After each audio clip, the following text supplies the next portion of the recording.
மத்திய பிரதேசத்துல இருக்கிற சிங்கரௌலி மாவட்டம் இதுவரைக்கும் நிலக்கரி சுரங்கத்துக்கு பேர் போன பகுதியா இருந்துகிட்டு வந்தது.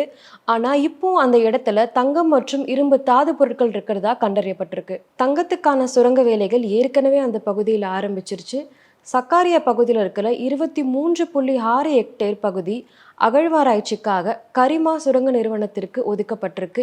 இதே போல சில்போரி, குர்ஹார் பஹாத், அமில்ஹவா மற்றும் சோன்குர்வா பகுதிகள் குந்தன் சங்க நிறுவனத்திற்கு அகழ்வாராய்ச்சிக்காக ஒதுக்கப்பட்டிருக்கு. இதே போல மிஸ்ருகவான் பகுதியில் இருக்கிற 1550 ஹெக்டேர் பரப்பலான பகுதி அகழ்வாராய்ச்சிக்காகவும் சுரங்க உரிமையும் ராக் ஸ்டோன் டெவலப்பர்ஸ்க்கு வழங்கப்பட்டிருக்கு. இந்த புதிய சுரங்க கண்டுபிடிப்பினால இந்தியாவுக்கு ஒரு ஆண்டுக்கு ரூபாய் 200 to 250 கோடி வரைக்கும் வருமானம் கிடைக்கும் அப்படின்னு நிபுணர்கள் சொல்றாங்க.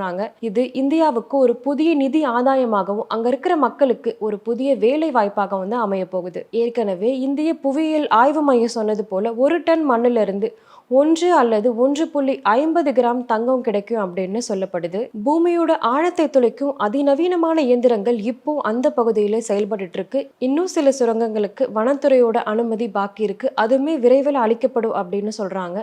இது மட்டும் இல்லாம இனிமே இந்த சிங்கரௌலி மாவட்டம் நிலக்கரி சுரங்கத்துக்கு மட்டும் இல்ல, தங்கம் மற்றும் இரும்பு தாது பொருட்களுக்கு பெயர் போன பகுதியா மாறப்போகுது.